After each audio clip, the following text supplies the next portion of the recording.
చేయాలనేలాగా చెప్పారు. ఈ ప్రాజెక్ట్ని నేను ఎలా చేశాననేసి కోడింగ్ చూపించి ఎక్స్ప్లెయిన్ చేశాను చూడండి. ఇప్పుడు చూసారంటే నేను ఒక కంటైనర్ డివ్ కంటైనర్ ఓపెన్ చేసి దానికి బూట్స్ట్రాప్ క్లాస్ నేమ్ కంటైనర్ అనేసి పెట్టుకున్నా. అండ్ దెన్ ఇంకొక కంటైనర్ ఓపెన్ చేసిన దానికి బూట్స్ట్రాప్ క్లాస్ నేమ్ రో అని పెట్టుకున్నా. అండ్ దెన్ ఇంకొక కంటైనర్ ఓపెన్ చేసి బూట్స్ట్రాప్ క్లాస్ నేమ్ 12 కాలమ్స్ని ఆక్యుపై చేయాలని చెప్పాను. ఓకేనా, 12 కాలమ్స్ని ఆక్యుపై చేయాలి. 12 కాలమ్స్ అంటే ఫుల్ స్క్రీన్ని ఆక్యుపై చేసుకుంటుంది. 12 కాలమ్స్ని ఆక్యుపై చేశాక దాని లోపల ఏమేమి ఉండాలంటే ఒక హెడ్డింగ్ అండ్ దెన్ ఒక పారాగ్రాఫ్ ఉండాలని చెప్పిన ఆ కంటైనర్ని క్లోజ్ చేసుకునేసా.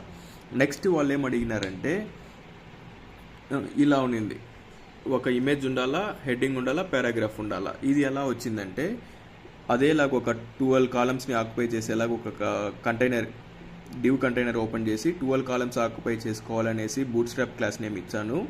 అండ్ దెన్ ఒక కంటైనర్ ఓపెన్ చేసుకున్నా, ఇమేజ్ని ఒక కంటైనర్లో పెట్టుకున్నా. అండ్ దెన్ ఇంకొక కంటైనర్ ఓపెన్ చేసి